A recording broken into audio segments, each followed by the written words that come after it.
مساء الفل يا ست الكل. الطاجن، الناس اللي بتخاف تحط الطواجن في غسالة الأطباق، اللي بتفكر انه ممكن يتشرخ، ممكن ما ينضفش، ممكن لا، الطاجن بيتحط عادي جدا. الناس اللي بتشكك ان بتقولك انا لازم يا ميخا اغسل الأطباق في الحوض. لا، انا مش بغسل الأطباق في الحوض قبل ما احطها في الغسالة. انا بشيل البواقي، اي بواقي في الأطباق بشيلها، وبعدين احطه زي ما هو بدهونه بحاجته في غسالة الأطباق كده. طبعا انتوا لاحظتوا ان في هنا ميه نزلت طبيعي وانا بحط الاطباق، يبقى لازم حاجه ضروريه جدا ناخد بالنا منها، ده لازم يكون مقفول عشان لما احط القرص او اما احط البودر يبقى ناشف، ما يبقاش فيه ميه.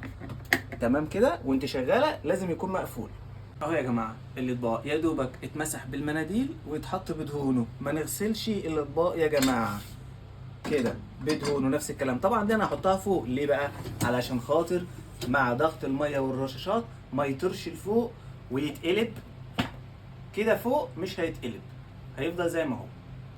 شايفك اللي بتقولي يا ميخا الخشب ممنوع يتحط في غسالة الأطباق لأنه بيشقق. أيوة وبيبوظ، والله عارف، بس أنا عندي واحدة ما بتحبش تغسل أي حاجة على إيديها. عندي حاجة زي كده، دي الردة. الطبق ده بتاع إيه؟ الطبق ده بحطه فوق طبق الإزاز بتاع الميكروويف عشان ما احطش الحاجة بتاعتي على الطبق الإزاز مباشرة.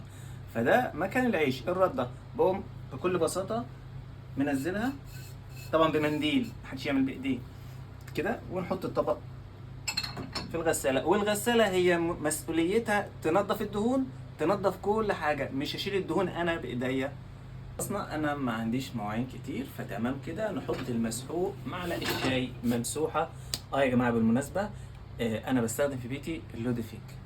والناس اللي هتسألني هو أنت بتستخدم بس العبوة دي؟ لا على فكرة، انا بجيب الكيس، العبوه خلصت وبجيب الكيس عادي وبفضيها في العبوه دي. طيب ليه؟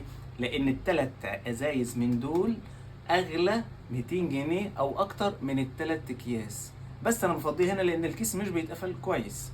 طبعا نحط المسحوق بتاعنا، وطبعا اهم حاجه الدرج يفضل ناشف، ونحط قيمه معلقه شاي ممسوحه زي كده.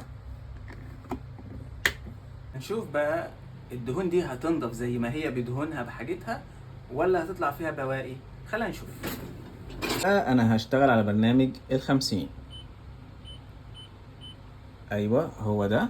طب بالنسبه للقرص، لا انا طبعا مش هفعل القرص زي كل مره لان انا حاطط بودر، لكن انا عايز شطف اضافي.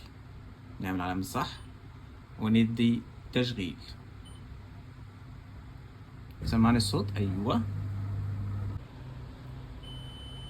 صوت الصفاره كده خلصت شطف وتجفيف، والعلامة دي ظهرت، يبقى كده خلاص. يلا نشوف بقى الحاجات اللي انا حطيتها بالدهون. بسم الله، ما شاء الله ما شاء الله. طبعا نبعد شوية عشان خاطر البخار اللي بيطلع في البداية ده، ونشوف الحاجة. بسم الله. اول حاجة طبعا نشوف الفخار لان ناس كتير بتقلق منه. ما شاء الله زي الفل، ما شاء الله، مية مية. الاطباق وضعها ايه؟ لا زي الفل، ما شاء الله. لا ده عسل قوي. وفوق نفس الكلام، بسم الله ما شاء الله. والخشب اهو يا جماعه اللي بيشقق اهو عادي بقى، مفيش مشكله. طبعا يا جماعه ما ننساش بعد كل غسله الفلتر يتشال، والدهون اللي في الفلتر تتنضف كويس بعد كل غسله. دي اهم حاجه في الغساله يا جماعه، اهم خطوه بعد كل غسله ده يتغسل كويس جدا. انا بس دلوقتي، بعدين انا هغسله بعد ما اخلص الفيديو. الجماعه هيغسلوه وينضفوه. لو عجبكم الفيديو لايك وشير وكومنت، واهم حاجه الدعوه الحلوه يا ست الكل. شكرا.